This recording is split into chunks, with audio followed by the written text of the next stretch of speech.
Yesterday marked a significant financial milestone for Kenya as we successfully settled the buyback of a substantial part of the US dollars 2 billion 2014 Eurobonds that were scheduled to mature on the 24th of June 2024 by paying US dollars 1.5 billion raised on 12th February 2024. The successful execution of both the buyback and the new bond issue demonstrates strong investor confidence in Kenya through the international capital markets and a vote of confidence in the government's overall economic management, particularly our public debt management strategy. It is also a most important culmination of a determined turnaround policy from an initial state in August 2022 characterized by simultaneous reduction of revenues as a percentage of GDP and the increase of debt as a percentage of GDP, resulting in fiscal deficit, which led to unsustainable expansion of Kenya's debt stock. External factors such as adverse development in the international monetary system and the disruptions in the supply chains further compounded the situation, resulting in a steady weakening of the Kenya shilling. Upon assuming office, we committed to bring our economy back on track by taking necessary measures, making necessary choices, and outright sacrifices to raise revenue, reduce expenditure, and basically make sure that our nation lives within its means. We have pursued a turnaround strategy focused on increasing our tax revenue and reducing both spending and the rate of debt accumulation. Through this process, we have been guided by the principles and values of equity, fairness, and prudence in public spending without sacrificing priority social and development spending. In the interest of sound debt management, we have implemented a combination of strategies,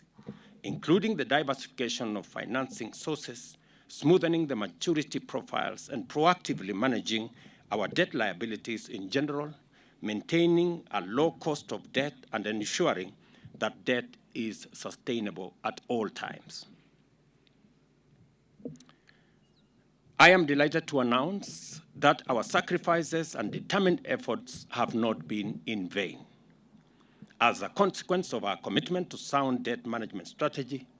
fiscal and general economic management policies, and the tightening of our monetary policy by the Central Bank of Kenya, investor confidence has been significantly enhanced, resulting in the appreciation of the Kenya shilling against the US dollar from an average of 162 shillings to an average of 142 shillings at the moment. In turn, this has reduced our overall debt by Kenya shillings 722 billion and also reduced our debt service costs by Kenya shillings 195 billion over the next years, saving the country a total of almost 1 trillion Kenya shillings. Additional indicators of rising confidence include the performance of the recent issue of the Eurobond, the infrastructure bond, and increased liquidity in the market. As a result of robust measures to enforce fiscal discipline and implement prudent debt management,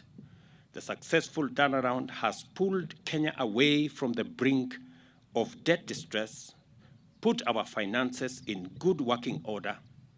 and established the necessary conditions to execute the bottom-up economic transformation agenda on a sound footing. Consequently, our economy is on a trajectory that will create more jobs and more wealth, finance investment in goods and services, and usher this nation into the era of inclusive growth. It is necessary for us to inform the country where we stand today, especially after the anxiety of the last 1 year where many in the international community were worried about Kenya's position and Kenya's financial ability to manage our situation, including our debt situation. I can now confidently say Kenya is no longer in the list of the countries that run the risk of debt default, thanks to the collective effort that has been done by my team at the Treasury and by the whole of government approach that has seen us cut down on many aspects of spending, make sure that we reduce the accumulation of expensive debt, and put the country on a trajectory of living within our means.